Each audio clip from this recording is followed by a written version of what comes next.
Bismillahirrahmanirrahim. Assalamualaikum warahmatullahi wabarakatuh. Alhamdulillahirabbil alamin wassalatu wassalamu ala nabiyil mursalin sayyidina wa habibina wa syafi'ina wa maulana Muhammadin wa ala alihi wa ashabihi wa tabi'in wa man tabi'ahum bi ihsanin ila yaumiddin wa sallama tasliman katsiran ma ba'du. Alhamdulillah, bersyukur pada Allah Subhanahu wa taala yang telah memberikan kenikmatan kepada kita semuanya. Salawat serta salam tercurah limpahkan kepada junjungan Nabi kita Muhammad sallallahu alaihi wasallam serta kepada orang-orang yang senantiasa mengikuti sunnah beliau dengan baik hingga yaumil qiyamah. Ma'asyiral muslimin rahimani wa rahimakumullah. Bagaimana kabar Anda semua? Alhamdulillah baik, sehat walafiat. Intinya jangan sampai asam uratnya kumat gitu aja. Ya, insyaallah kalau asam urat tidak kumat bisa ke masjid. Yang jadi masalah itu kalau asam uratnya kumat, nah susah ke masjid. Ya, pokoknya kalau sudah bisa gerak, asam urat tidak kumat, wis khair insyaallah. Duduk enak, jalan enak. Tapi meskipun pakai mobil, ya, tapi kalau asam urat ya tetap tidak enak. Oke, kita akan masuk pada satu pembahasan yang penting di antara konsep keimanan dalam Islam adalah al-imanu bil kutub. Beriman dengan adanya kitabullah azza wa jalla.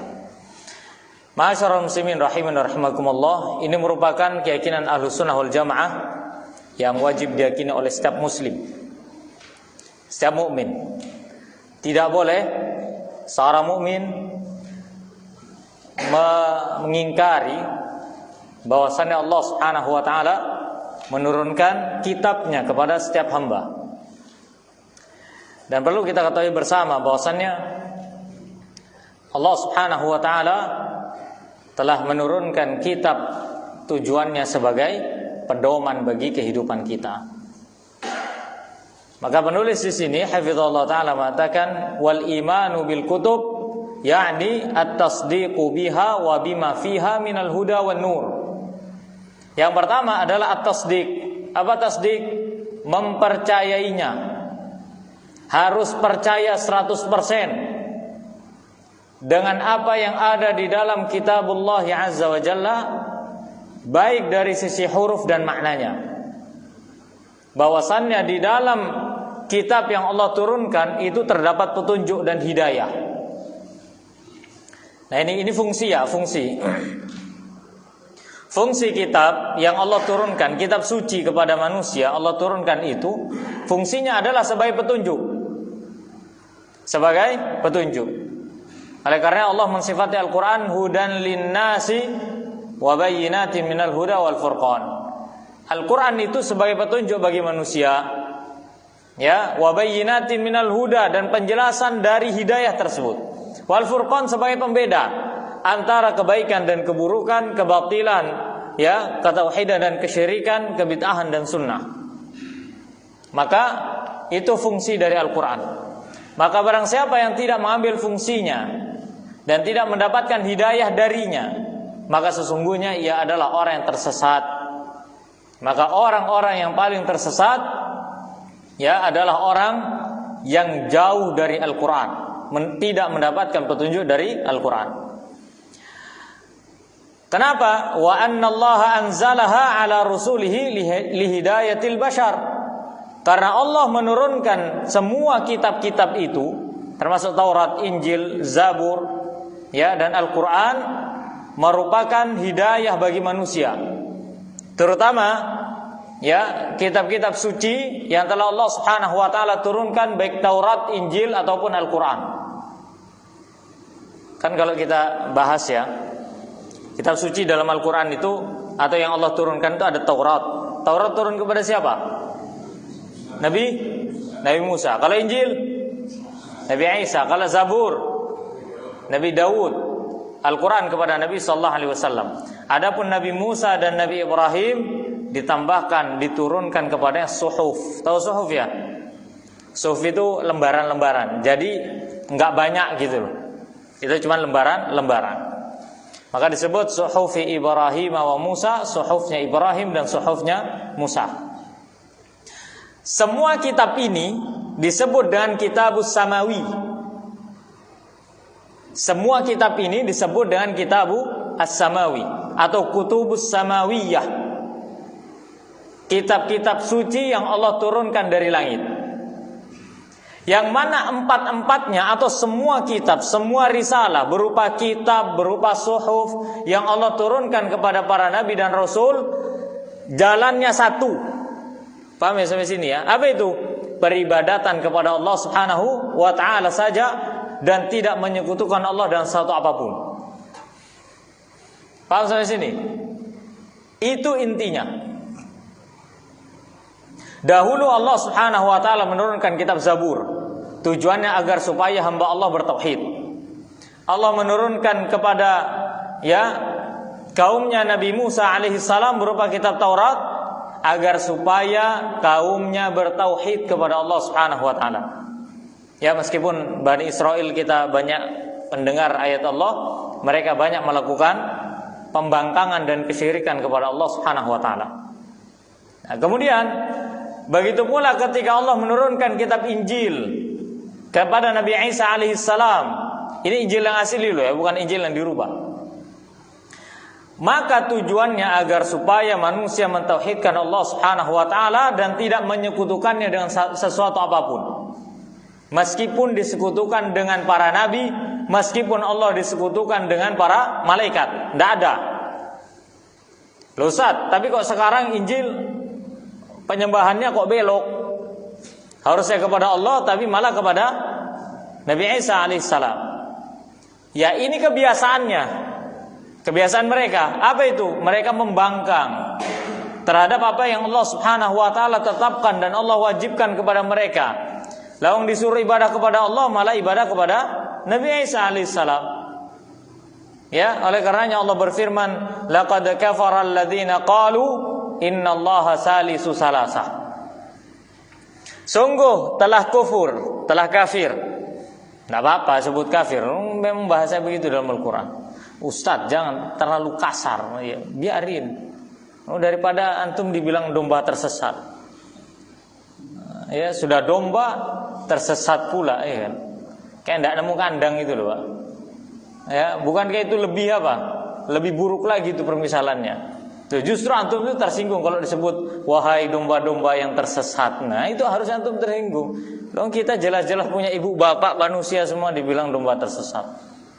Ya. Maka kata Allah, laqad kafara alladziina qalu, sungguh telah kafir orang-orang yang mengatakan innallaha salisu salasa. Sesungguhnya Allah adalah salah satu unsur di antara tiga unsur ketuhanan. Jelas Allah mengatakan demikian.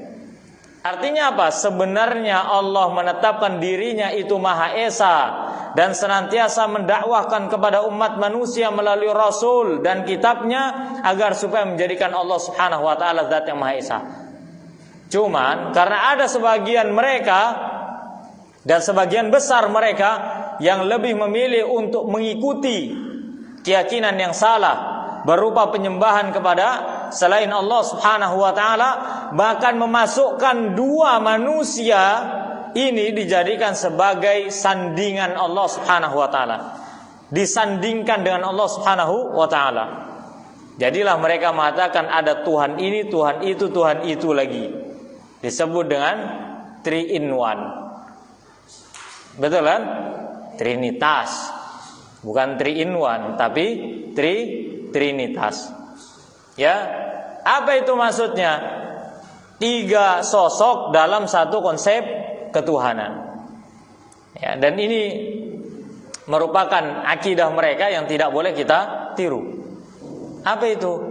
Memuliakan sosok-sosok tertentu sampai mengangkatnya menjadi sampai mengangkatnya menjadi sosok Tuhan. Padahal dia adalah seorang manusia. Ini gak boleh. Loh, Ustadz Fulan itu itu fadilahnya itu Masya Allah gitu. Karomahnya Ustadz Fulan itu banyak Ustadz. Apa contohnya? Bisa jalan Ustadz di atas air. Antum pakai sekoci bisa. Pakai sampan bisa. Nggak usah heran gitu loh. Banyak cara untuk jalan di atas air itu. Antum lihat Surama dulu jalan di atas air.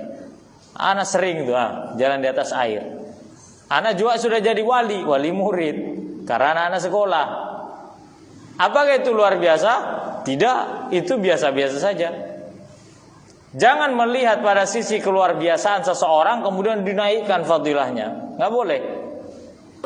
Dia manusia biasa, manusia biasa. Hatta seorang nabi dan rasul tidak boleh dijadikan sebagai Tuhan. Begitu pula orang biasa tidak boleh dinabikan.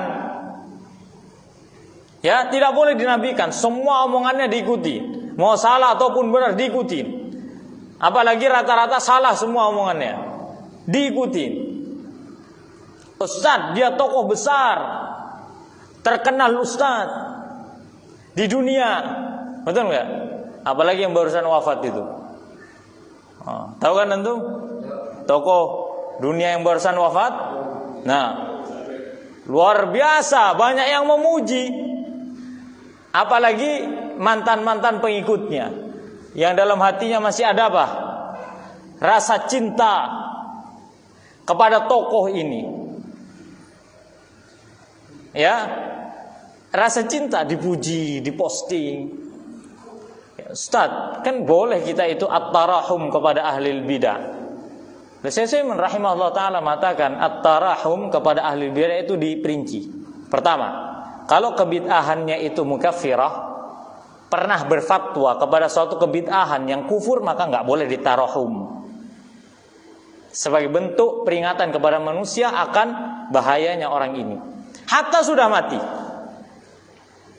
Hatta sudah mati.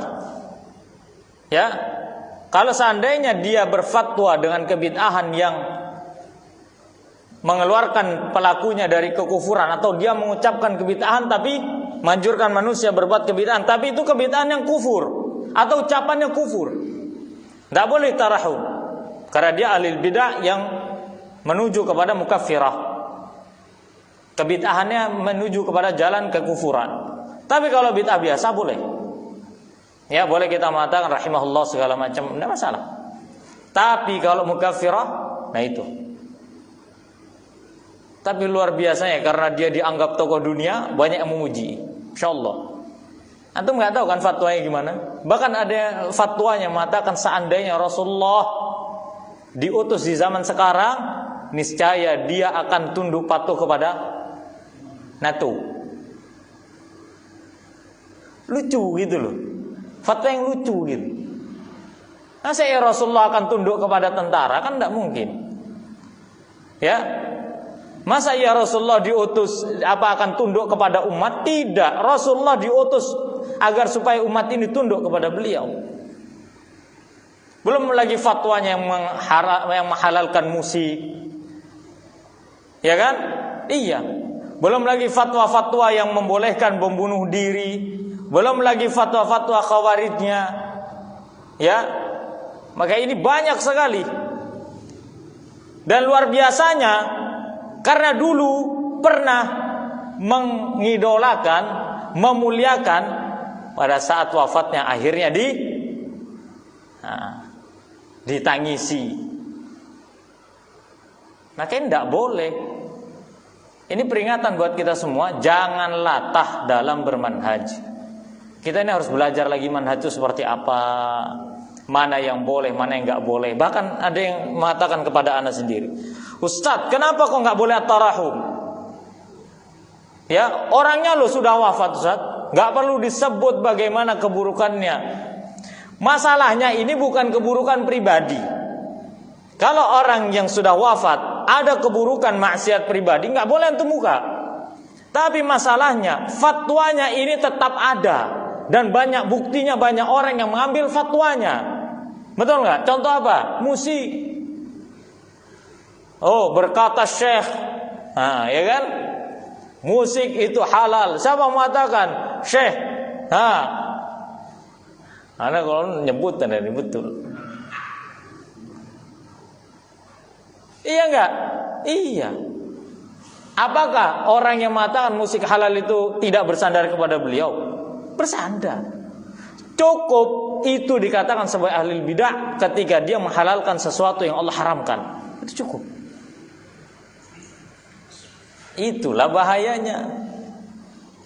Ya. Ustadz jangan. Ya kalau antum berpikir seperti itu, enggak usah antum puji Abdurrahman bin Muljam yang nusuk Ali bin Abi Thalib sampai wafat. Benar apa enggak? Antum puji saja itu Abdurrahman bin Muljam. Oh, Abdurrahman bin Muljam dulu penghafal Al-Quran, diutus Umar ke Mesir, ahli Quran, pengajar Al-Quran, mencetak hafidh-hafidh Al-Quran. Tapi apakah para ulama memuji Abdurrahman bin Muljam? Karena kelebihannya dulu sampai Umar kagum kepada Abdurrahman bin Muljam, dikirimnya Abdurrahman bin Muljam ke Mesir menuju Amr bin As untuk mengajarkan umat Mesir, kaum Mesir, orang-orang Mesir belajar Al-Quran. Apakah para ulama memuji Abdurrahman bin Muljam? Tidak. Para ulama mengecam perbuatan Abdurrahman bin Muljam yang membunuh Ali bin Abi Thalib radhiyallahu ta'ala. Yaitulah sikap ahlus sunnah kepada ahli bidah yang mana fatwanya memberikan kehancuran. Lihat bagaimana seseorang yang tidak boleh diangkat fadilahnya, jangan diangkat. Yang tidak boleh dipuji, jangan dipuji. Jangan diberikan gelaran-gelaran istimewa, jangan. Anda yang kagum kepada suatu sosok tertentu di dunia, ya, padahal sosok tersebut itu adalah sosok yang mengajarkan kepada kesesatan, maka berhati-hatilah karena seseorang akan dibangkitkan bersama orang yang ia cintai. Anta ma'aman ahbabta, kata Nabi SAW, engkau akan bersama orang-orang yang kau idolakan. Siapa yang diidolai? Siapa yang dicintai oleh dia? Ustaz, tapi bagus fatwa-fatwa, bagus apa? Sesuai apa? Sesuai apa nafsu.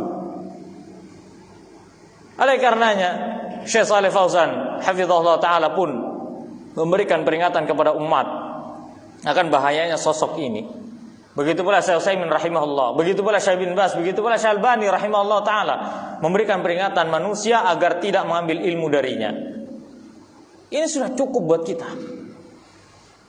Ya, ketika para ulama kibar menyatakan orang ini tersesat. Ya, oleh karenanya berhati-hatilah. Jangan sampai ghulu dalam mengidolakan sosok tertentu. Sampai sesat-sesatnya pun diikuti. Ya.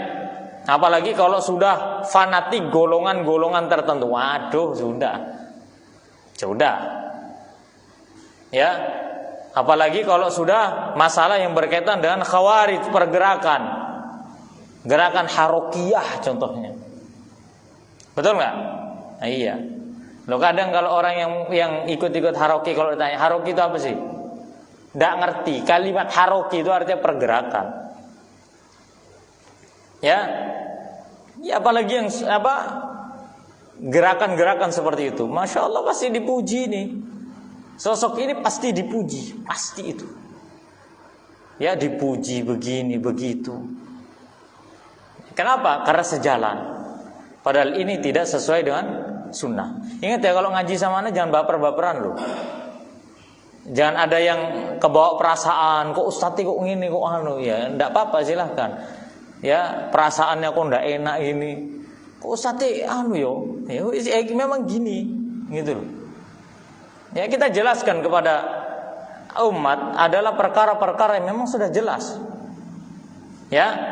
Kemudian ikhwan fillah rahiman rahimakumullah, dan kitab yang paling agung adalah Al-Qur'an. Al-Qur'an wa a'dhamu salasatil Qur'anul Karim. Dan yang paling agung dari semua kitab suci adalah Al-Qur'an. Dan dia adalah mu'jizatul 'uzma, mukjizat yang paling agung dari Allah Subhanahu wa taala kepada Nabi sallallahu alaihi wasallam adalah Al-Qur'an. Qala ta'ala, "Qul la in jatama'atil insu wal jinnu ala an ya'tu bimithli hadzal Qur'an la ya'tuna bimithlihi walau kana ba'dhum li ba'din dhahira." Katakanlah wahai Muhammad, jika seandainya segolongan manusia ataupun jin bersatu padu untuk mendatangkan yang semisal dengan Al-Quran, maka mereka tidak akan bisa membuatnya yang semisal dengannya sekalipun mereka saling bahu-membahu. Karena Al-Quran itu dari Allah Subhanahu wa ta'ala. Ya, Al-Quran itu diturunkan dari Allah. Ini keyakinan Ahlus Sunnah ya. Makanya Syekh Fauzan mengatakan wa yu'minu Ahlus Sunnati wal Jama'ati bi anna Al-Qur'ana kalamullah. Dan ahlu sunnah meyakini bahwasanya Al-Quran itu adalah kalamullah, bukan makhluk. Paham ya? Tapi itu kalamullah azza wa jalla, munazzalun min indillah, diturunkan dari Allah. Yakin gak kita bahwasanya Al-Quran turunkan dari sisi Allah? Kita harus yakin.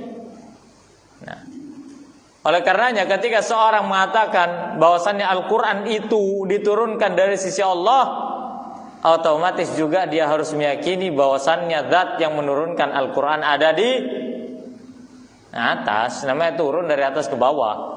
Mana ada turun itu dari depan ke belakang, kanan ke kiri, samping-sampingan, tidak ada. Ya, namanya turun itu dari atas ke bawah. Kalau ada yang mengatakan, loh, kalau kan tidak boleh mengatakan Allah ada di atas. Loh, Allah sendiri yang mengatakan, kok nggak boleh gimana? Antum kok mau protes-protes Al-Quran gitu?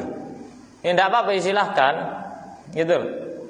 Ya, kalau antum yakin Al-Quran itu diturunkan dari sisi Allah, berarti antum juga harus meyakini bahwasannya ada zat yang menurunkan Al-Quran di atas, yaitu Allah Subhanahu wa ta'ala.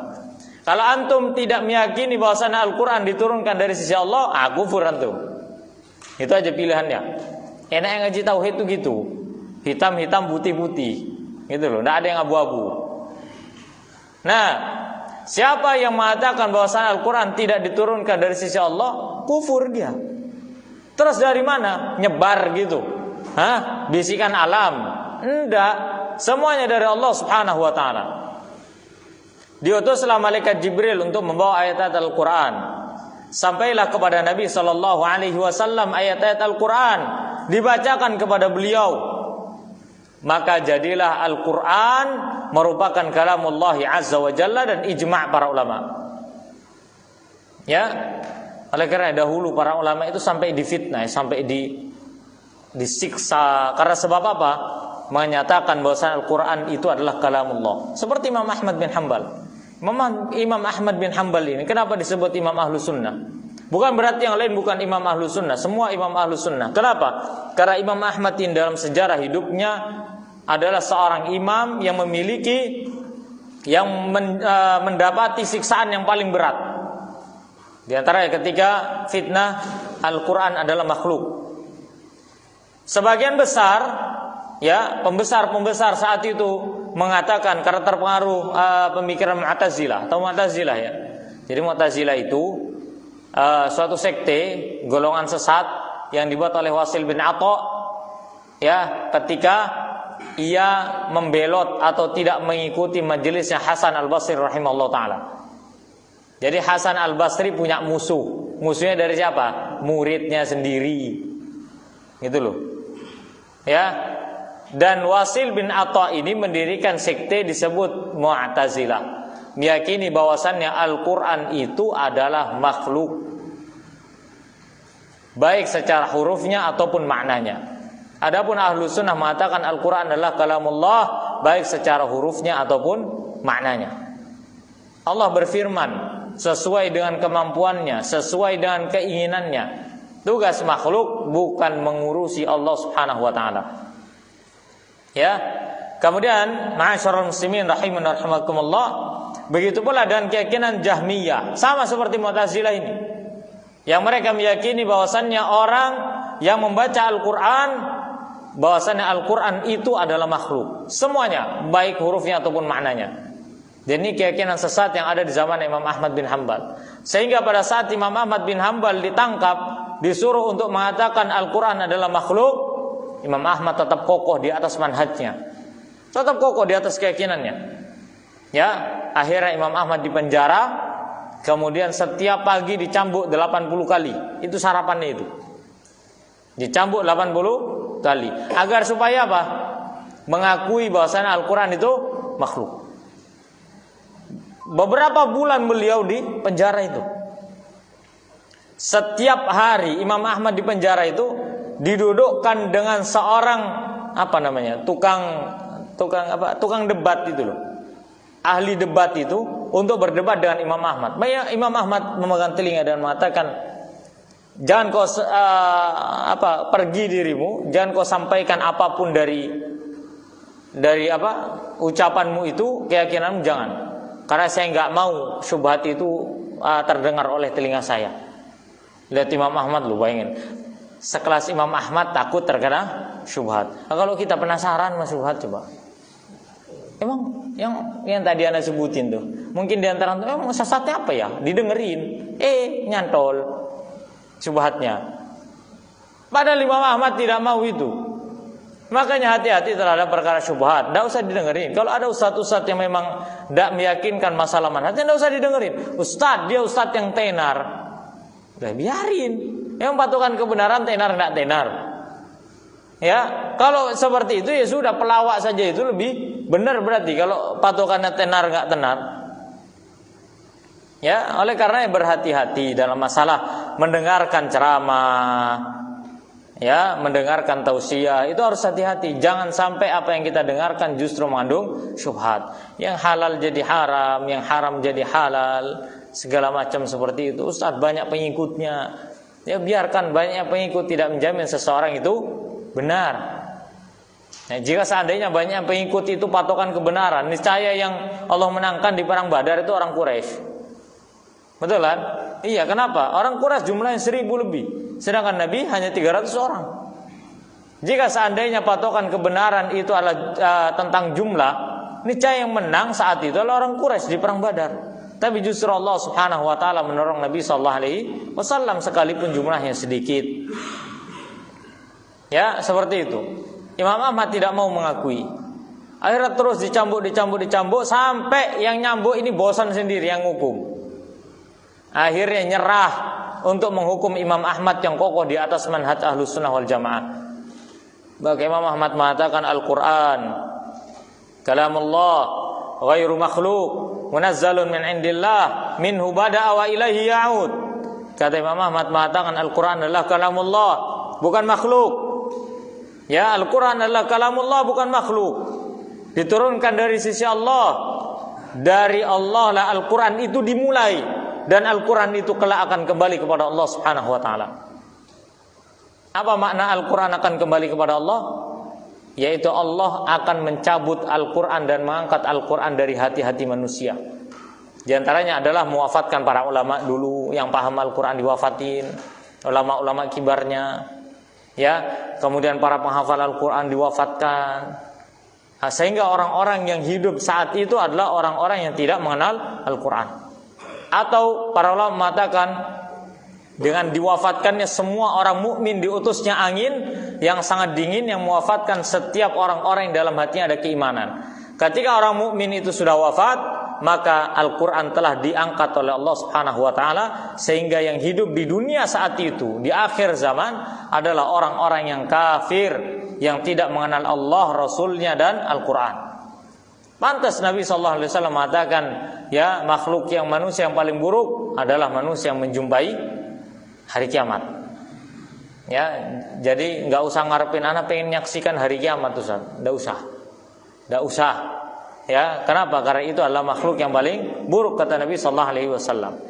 Kemudian konsep dari beriman kepada Al-Quran adalah membenarkan apa yang dikabarkan oleh Allah Subhanahu wa ta'ala dalam Al-Quran. Nah, ini harus dibenarkan semua berita-beritanya Al-Quran itu. Tidak boleh diingkari. Ketika Allah Subhanahu wa ta'ala menyebutkan dalam surah Al-Kahfi, kisahnya Ashabul Kahfi, yang mereka tidur 309 tahun. 309 tahun. Allah sebutkan jelas itu. Salasami'atin, ya, 300. Bayangin. 309 tahun, masuk akal apa enggak? Enggak masuk akal. Tapi namanya orang yang beriman harus menerima berita itu. Paham sampai sini ya?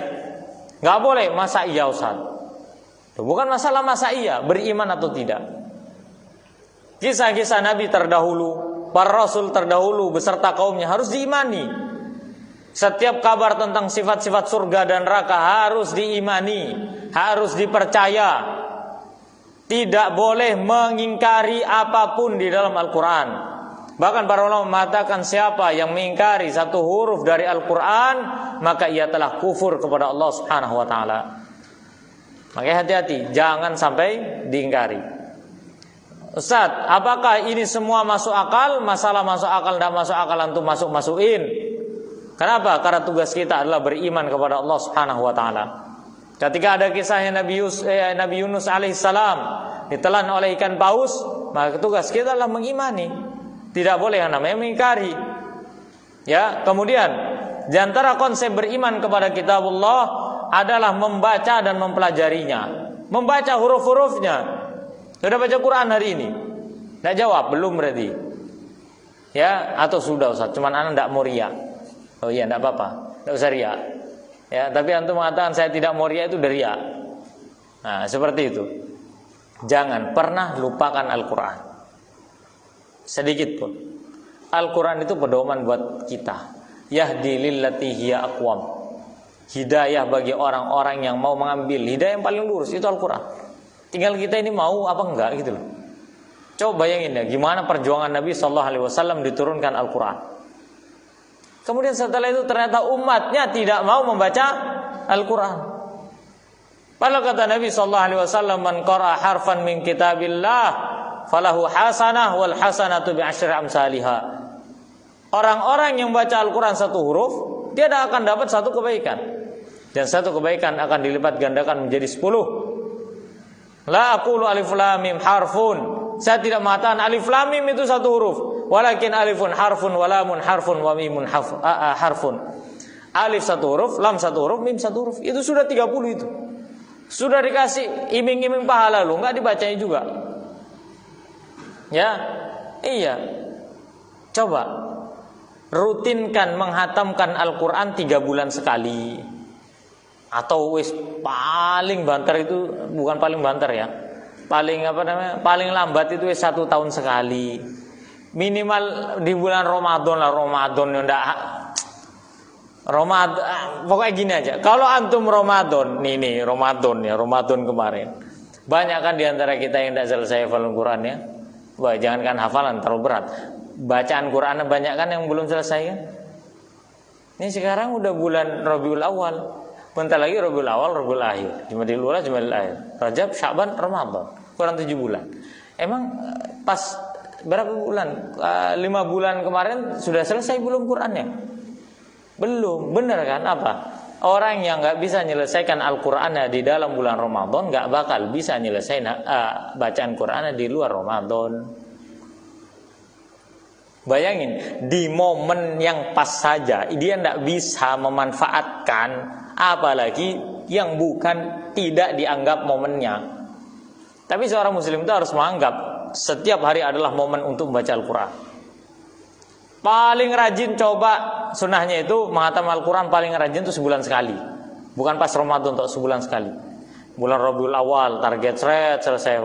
Nanti Rabiul Akhir lanjut lagi, jangan karena Rabiul Awal tok diselesain.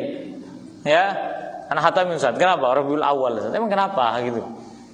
Ya, antum hatamin juga di bulan Rabiul Akhir, Jumadil Ula, sampai Ramadan, sampai terus.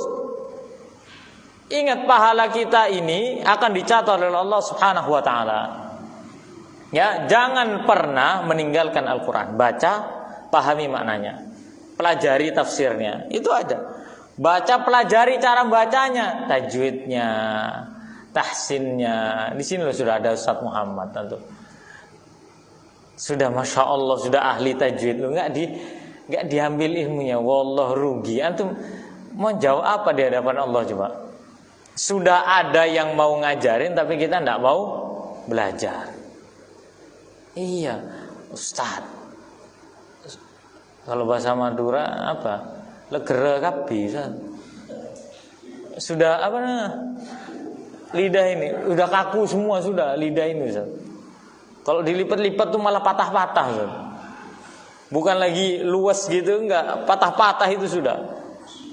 Ya.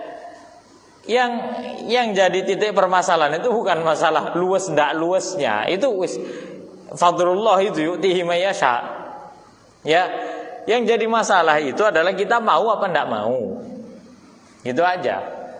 Orang yang ndak bisa tapi mau berusaha, itu loh pahalanya 2. Baca Quran, belajar tajwid tapi belum bisa-bisa, itu loh pahalanya 2, didobel sama Allah itu. pahala baca Quran plus pahala usaha. Allah hargai lo usahanya, meskipun gak karu-karuan. Ya. Oleh karenanya yang lebih buruk lagi, sudah baca ndak karu-karuan, ndak pernah baca Quran lagi. Nah ini, ya, kalau masalah kita ini baca Quran kemudian masih belum benar baca, ndak apa-apa, baca terus, sambil terus belajar. Kenapa? Karena kita butuh sama Al-Qurannya ini, butuh. Apa yang menjadi masalah hidup kita ada semua dalam Al-Quran. Tinggal kita ini mau buka tafsirnya atau tidak. Sudah isya belum? Belum nih. 1 menit lagi. Oke. Kemudian selain membaca Al-Quran, kemudian selain memahami, juga menghafal Al-Quran. Seperti itu. Coba ya. Kita punya hafalan Al-Quran berapa, Pak? Juz 30 sudah ya? Minimal juz 30 lah. Jadi sholat kita itu bervariasi gitu loh. Biar enggak bosan, masa ya trikul aja yang dibaca. Enggak Ustaz, ada hafalannya dari Ad-Duha sampai An-Nas. Ad-Duha sampai An-Nas. Ya enggak apa-apa. Yang penting bagaimana caranya sholat kita tuh asyik gitu loh sama bacaan Quran. Kenapa kadang kita ini kalau sholat ya sudah bacaan Quran nih, kalau enggak inna atau inakal kausar ya qul huwallahu ahad. Udah gitu sudah. Sobo lo pengen baca inna atau inakal kausar. Ya, maka ini perlu diperhatikan bersama. Allah alam bisawab. Silakan adzan dulu.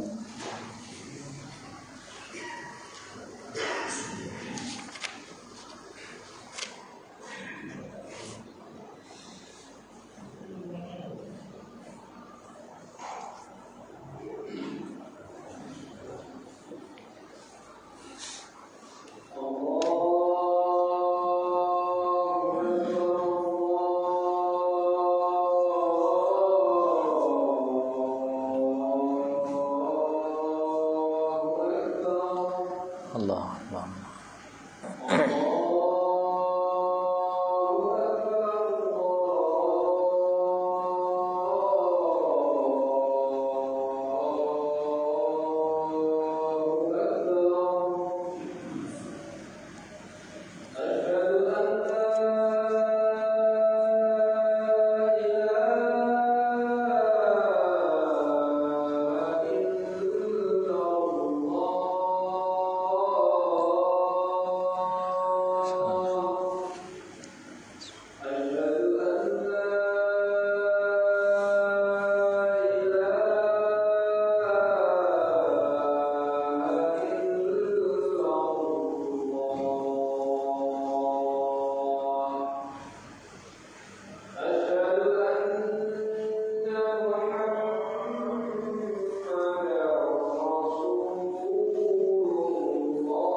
Alhamdulillah rabbil alamin wassalatu wassalamu ala Rasulillah wa ala alihi wa sahbihi wa man walah wa la haula wa la quwata illa billah amma ba'd. Di antara bentuk beriman kepada kitabullah azza wa jalla selain menghafalnya adalah menyepakati setiap hukum yang Allah Subhanahu wa taala tentukan di dalam Al-Qur'an. Apa yang Allah halalkan, halalkan. Apa yang Allah haramkan, haramkan. Tidak boleh diselisihi. Allah mengatakan ini halal, jangan mengatakan haram. Apa yang Allah haramkan, jangan mengatakan tidak apa-apa, halal kalau sedikit. Ya, maka ini merupakan bentuk pengingkaran kepada Al-Quran dan lemahnya seorang terhadap Al-Quran. Ya, kemudian diantaranya pula adalah melaksanakan setiap perintah dan menjauhi setiap larangan. Orang mukmin itu terhadap firman Allah dia harus mengatakan sami'na wa ta'na. Jangan kayak orang-orang Yahudi, kadang memanglah kita ini kadang punya sifat-sifat agak-agak Bani Israel juga kita ini kan. Apa itu? Ketika Allah perintahkan untuk melakukan sesuatu, enggak dikerjain. Malah mengatakan sami'na wa asaina. Benar enggak diucapkan itu, cuman tidak dikerjakan. Apa yang Allah wajibkan tidak dikerjakan, apa yang Allah larang tidak dijauhi. Malah mengatakan sami'na wa asaina, kami mendengar akan tapi ya kami harus bermaksiat dulu. Kami tidak melaksanakan itu. Nah seperti itu, enggak boleh, haram hukumnya. Apa yang Allah firmankan, ambil. Berupa perintah, kerjakan. Berupa larangan, jauhi. Oleh karena Abdullah bin Mas'ud radhiyallahu taala mengatakan, "Idza qala Allah taala ya ayyuhalladzina amanu far'a sam'ak." Kalau Allah mengatakan wahai orang-orang yang beriman dengan lafaz ya ayyuhalladzina amanu far'aha sam'ak. Pasang telinga kalian baik-baik. Kenapa? Apa kata beliau? Karena setelah kalimat ya ayyuhalladzina amanu pasti ada perintah yang diperintahkan untuk kalian dan atau pasti ada larangan yang supaya kalian harus menjauhinya. Ya ayyuhalladzina amanu kutiba alaikumusiyam, wahai orang beriman diwajibkan atas kalian untuk berpuasa. Kemudian apa lagi? Ya ayyuhalladzina amanu in ja'akum fasiqun binaba'in fatabayyanu, kalau datang orang fasik kepada kalian maka bertabayyunlah. Di situ ada perintah, ada larangan. Ketika Allah menyebutkan surat ataupun ayat dengan menggunakan kalimat ya ayyuhalladzina amanu. Oleh karena sekali lagi tidak pantas seorang muslim ketika ia mengatakan dirinya beriman akan tetapi justru membantah setiap apa yang Allah perintahkan kepadanya. Kemudian juga adalah mengamalkan apa yang menjadi isi kandungan Al-Quran. Jangan malah ditinggalkan. Dibaca enggak, diamalkan juga enggak. Oleh karena ketika Allah sebutkan dalam Al-Quran kondisi orang-orang yang melupakan Al-Quran, naudzubillah. Apa kata Allah? Wa qala rasulu ya rabbi inna qaumi ittakhadhu hadzal qur'ana mahjura. Wahai Rabbku, sesungguhnya kaumku telah menjadikan Al-Quran ini dibiarkan saja. Tidak dibaca, enggak dipahami, enggak diamalkan. Ya. Nah, ketika mereka dibangkitkan oleh Allah Subhanahu wa taala, maka mereka dibangkitkan dalam keadaan buta. Setelah dibangkitkan dalam keadaan buta, orang ini protes. Qala rabbi lima hasyartani a'ma wa qad kuntu basira.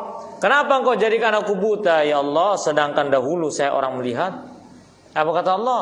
Qala kadzalika atatka ayatuna fanasitaha wa kadzalika al-yawma tunsa.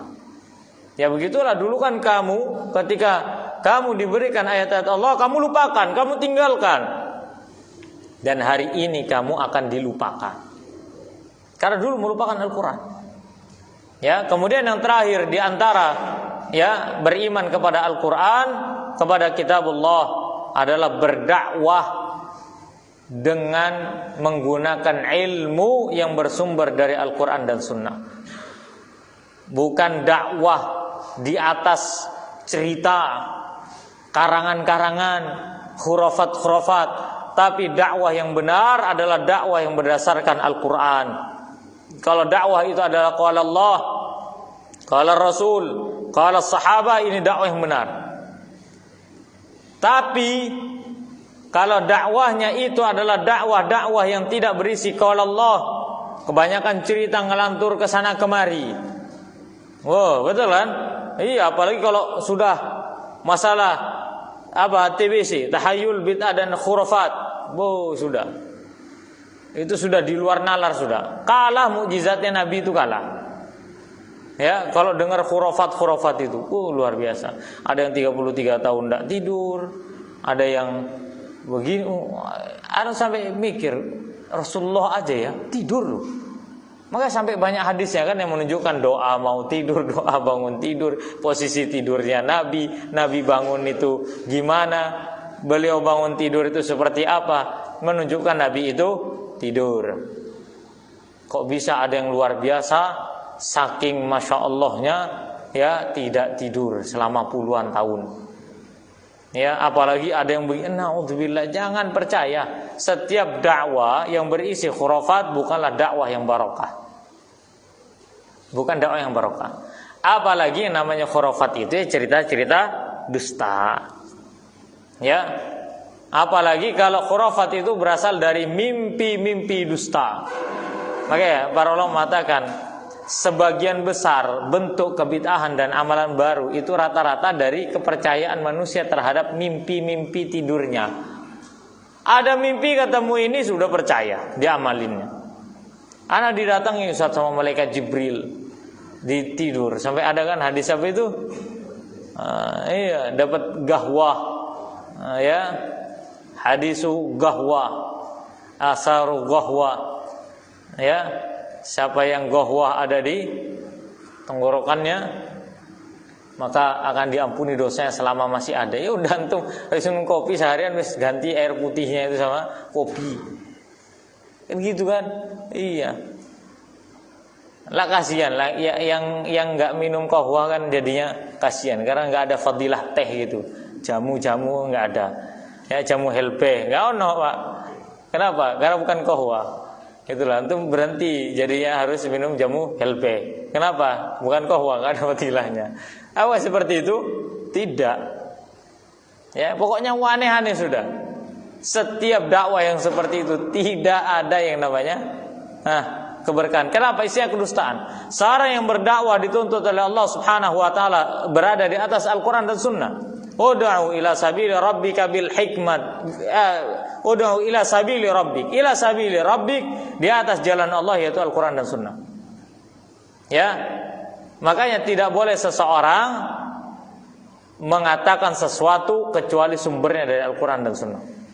Kalau mengatakan suatu sumbernya dari menurut pendapat saya ya, menurut pendapat saya, enggak usah didengerin. Namanya pendapat orang bisa diambil, bisa juga ditolak.